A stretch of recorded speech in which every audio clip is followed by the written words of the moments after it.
With everyone's FYP filled with how to buy products directly from China, I would like to remind you, as someone who buys a lot of stuff from China, that the de minimis sum exception, the $800 exception, ends on May 2nd.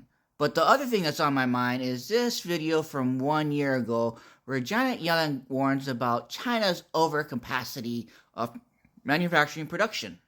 She hit very hard on the issue of what the U.S. is saying is industrial overcapacity in China, fueled by excessive state subsidies.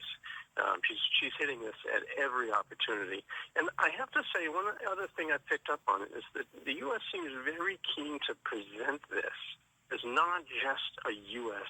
complaint, but that other countries around the world are also concerned about how overcapacity in China, especially as China's domestic economy has slowed, will begin to distort global markets. So I think that's why you had executives from Japan and Europe in on the first meeting this morning.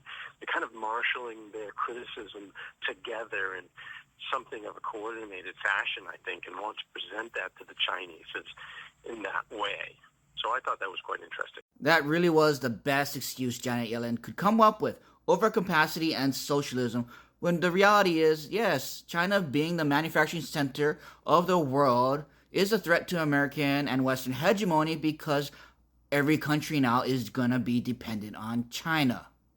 And the funny thing is that the only real non-violent tools that America had to combat this were really sanctions, tariffs, and trade barriers.